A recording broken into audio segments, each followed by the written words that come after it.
Well, I think for the last few years, Nordics has been interesting for a lot of international investors. It's not only over the last year, it's over the last 3-4 years, because the Nordic countries in general has done financially better or been financially more stable than most of the rest of Europe.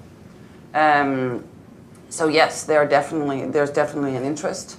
The thing is also whether you are dealing in the Nordics or in the southern part of Europe, you can choose either amongst the very stable economies where the employment rate is fairly low compared to rest of Europe, where there is a net population increase, where the cities are growing, the top 10 cities in each country are growing, versus in southern Europe a fairly unstable economy, high unemployment rates, and cities that some are growing but some are also declining in net population.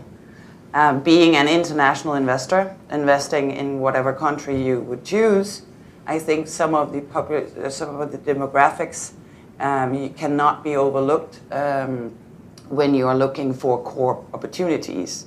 Now, are you going for value add? There's definitely some good business to be done, I think, in the southern part of Europe. But there is also a lot of very interesting opportunities in the northern region of Europe, not only Nordics, but also here in the UK, actually. And Ireland, I know everybody is talking about Ireland. Basically, everybody is falling on each other's feet in Ireland at the moment, which is interesting to watch because everybody is saying, oh, the Nordic markets are so small. Well, guess what? Ireland is a fairly small country. And Poland, everybody is talking about Poland.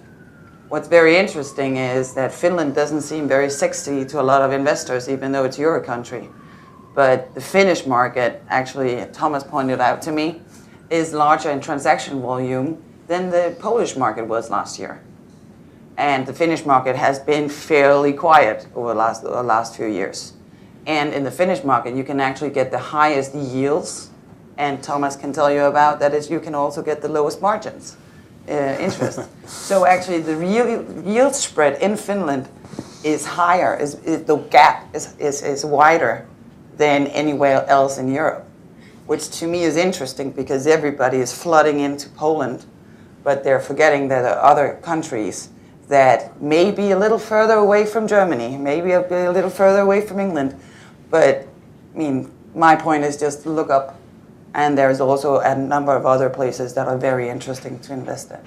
If you know what you're doing, then you should definitely look up a little bit.